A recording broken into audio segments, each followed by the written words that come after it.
JHK here for the South China Morning Post, SCMP MMA, and today I got joining me is PFL light heavyweight Jordan Young. What's going on, Jordan? I see you chilling out in the bubble. Yeah, I'm relaxing in here. I've made it. I made it like home. How has the bubble been? You've probably been there for what, 9 days or so? I haven't even been keeping count. Yeah, I think Oh, it's around that. And no, today's seven. Today's okay. seven exact. And everything's been it's been good. It took a little bit of getting adjusted to, but I came with the mindset already that this was just business. You know what I mean? Nothing more. So if you don't look at it as a problem, then it's not one. Normally, are you used to that, not having people around you during a fight week, or do you enjoy having people around you and just, chopping it up and just goofing around? One of my teammates is in the tournament, and he's fighting on the same night. Well, actually, two of my teammates, Gleason Tabal and also Carlos Jr. And then also, I have one of my training partners from the gym out here, and I keep people around me that I go into the training camp. You know what I mean? So it's all the same, really. It just feels like isolated work, a little more straight to the point, less going places. I don't have to worry about going to the grocery store or anything like that. So in those ways, it's refreshing, I guess. Definitely, definitely. Now, before we get into the matchup, I wanted to rewind to the end of 2019. After your last contract to fight with Bellator, you ended up getting surgery. Could you enlighten us on what exactly happened there? Yeah. So all through 2018, no, all through 2019, I was dealing with I got my first MRI in December of 2018. And then all of 2019, I was just dealing with fight after fight. It was getting a little worse. And during the Julius and Glickus fight, it reached a point where I needed to get that surgery. And I had a couple procedures done in Northern California. Luckily, I had a great surgeon, though, and a great physical therapist. And I was able to get through that. And I feel better than ever now. Yeah, so, going through the surgery, going through the recovery, how was it? Was there stumbling blocks or was it smooth? You know, like it's tough to not be able to move how you want to move right afterwards. But I stayed with a good mindset, and I spent that time reading books and doing things to just keep myself busy, keep my mind busy. And after I'd say the first 6 weeks, I was able to get back on my feet and start getting the sweat going. And luckily, it was COVID at the same time, so that sounds crazy to say luckily, but for my athletic career, luckily it was COVID at the same time and everything was slowed down. So I had that time to focus on my recovery. There was nothing else to do. So you're at home like everybody else, training with what you have and getting back into it. When did you actually get back into a facility to get to grappling and to get to punching and hitting pads and all that stuff? So I got cleared to do those things after I'd say 12 to 14 weeks. And at that time, COVID had happened, but luckily Dan Lambert, shout out American Top Team, Dan Lambert was able to get us COVID testing, and we were able to get back in the gym after passing those tests and get back to training. So it all timed out perfectly. I'd say by the beginning of April, I was back in there punching and grappling. Oh, for sure. That's nice. Now, training in that environment, the COVID environment where you see events going on, but people are testing positive. People are probably testing positive in gyms nearby. Was it stressful? Not so much for me because, like I said, I trust the American Top Team.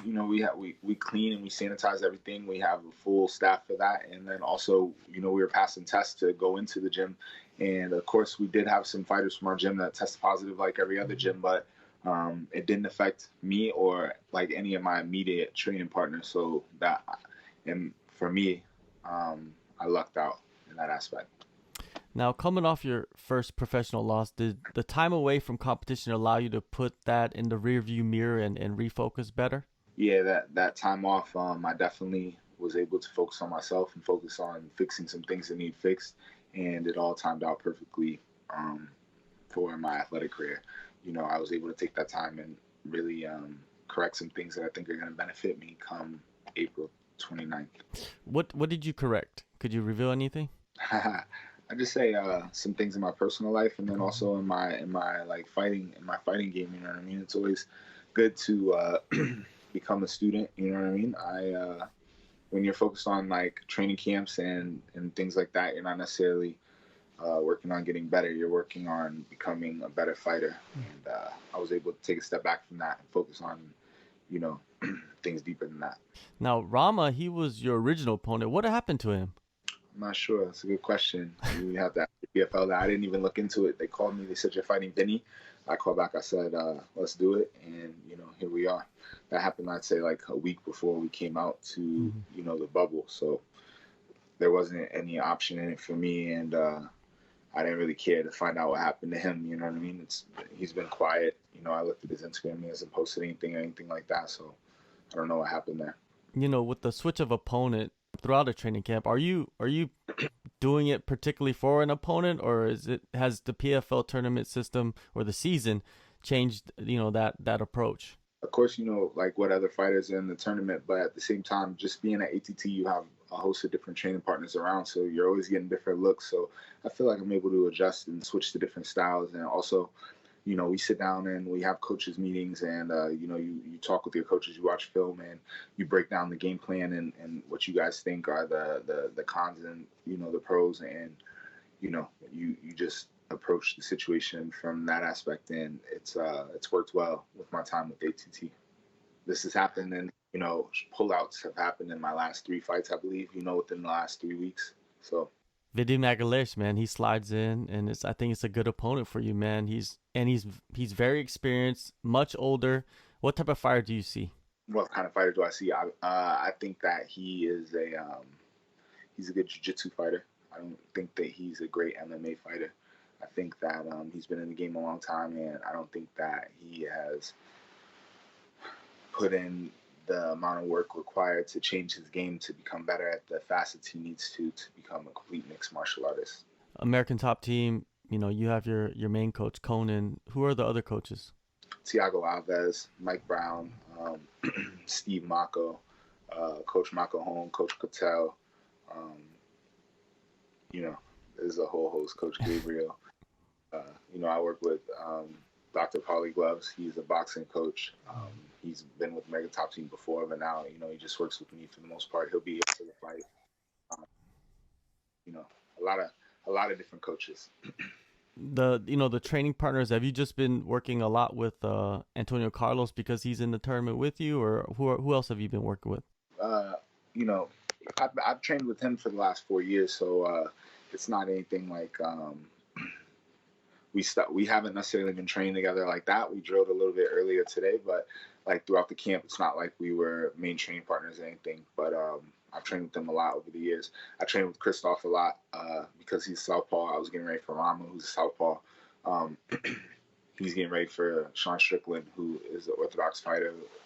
So it was working out well. That dynamic of Antonio being in the tournament in the same weight class, does that? I don't know. Is that kind of a weird situation for you? It's all business for me. I think, I don't think we'll have to meet until it's like later in the tournament. Until I don't think we'll fight in like the regular season. It'd have to be like an actual tournament when we're approaching that. There's only 4 fights, so you're looking at 2 fights to get into the tournament, and then you're looking at a fight before the finals. So I don't think we'll fight in the playoffs.